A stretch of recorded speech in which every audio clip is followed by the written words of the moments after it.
मेरा मीडिया के माध्यम से प्रशासन को एक छोटा-सा जगाने का कार्य है और विधायक जी जो इस टाइम गहरी नींद में सोए हैं, उनको भी जगा रहा हूँ। मैं जानता हूँ कि आज मैं वार्ड नंबर 1 प्रेता पंचायत खरमेत में आया हूँ और जो हालात है वो वाक़ई दयनीय है, इसमें कोई दो राय नहीं है। लेकिन उसके बाद मैं एक और चीज़ जानता हूँ कि यहाँ कोई नहीं आएगा। आप मीडिया ने जो हिम्मत करी है, इसकी मैं जितनी भी ताकीद करूँ, वो बिल्कुल कम है। इन बच्चों का कोई हाल पूछने नहीं आएगा क्योंकि इनकी किस्मत में लिख दिया हुआ है हमारे प्रशासन ने और हमारे विधायकों ने कि आपने बेटा जब भी चलना है, पैदल चलना है, नदी नाले क्रॉस करने हैं, आपको रास्ता नहीं मिलेगा। मकान धँस रहे हैं, आपको क्लेम नहीं मिलेगा। तिरपालें अगर आई होंगी तो आपको ना तिरपाल मिलेगी, कोई आपदा आएगी तो आपको वंचित रखा जाएगा। और ख़ासकर मैं अपने प्रशासन, सो कॉल्ड सिस्टम चाहे मेरे जो विधायक जी हैं, वो तो बिल्कुल इसलिए नहीं आएँगे क्योंकि उनके लिए एक चीज़ दिखाना चाहता हूँ आशीष जी, ये इधर आने के लिए ऐसे जूते तुड़वाने पड़ेंगे। वो कोई तुड़वाएगा नहीं, सब ऑफिसर्स हैं। ये जूते टूटेंगे तो ही यहाँ पहुँच पाएँगे। ये लाइव नमूना है और ये कंपनी भी आप जानते हैं, इस जूते की खासियत भी आप जानते हैं।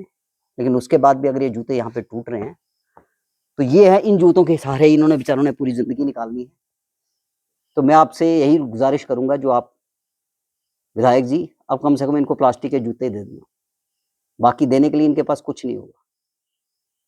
मेरे को कोई ज्ञान नहीं देना है, लेकिन अपनी अंतरात्मा जगाइए। इनको थोड़ा-सा रहम करिए। आपदा ने बहुत चपेट मारी है, इसमें मैं किसी को दोष नहीं दे रहा।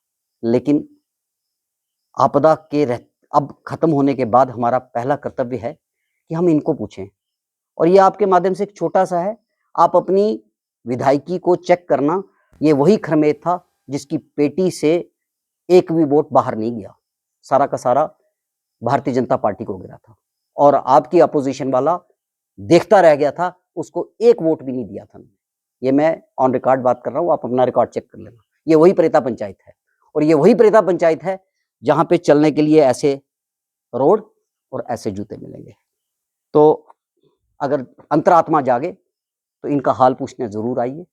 जो इनके मकान टूट रहे हैं, जो इनका नुकसान हो रहा है, जिन्होंने अपनी पूरी जमा पूंजी लगा दी है, जो रिटायर भी हुए हैं, उन्होंने 50-50 लाख रुपए अपना जो था, जितना था वो सब जमा मकान पे लगा दिया और मकान टूट चुके हैं। थोड़ा-सा अपनी अंतरात्मा को झिझोड़िए और इनका भी हाल पूछिए। ये वही मैं बार-बार कह रहा हूँ, ये मैं विधायकों को और उस पार्टी को कह रहा हूँ, ये वही प्रेता पंचायत है जिसने एक वोट भी बाहर नहीं जाने दिया और पूरी की पूरी पेटी जब खुली, वो एक वन साइडेड खुली थी और आज इन्हीं का ये हाल है जो मैंने आपको लाइव दिखाया। धन्यवाद।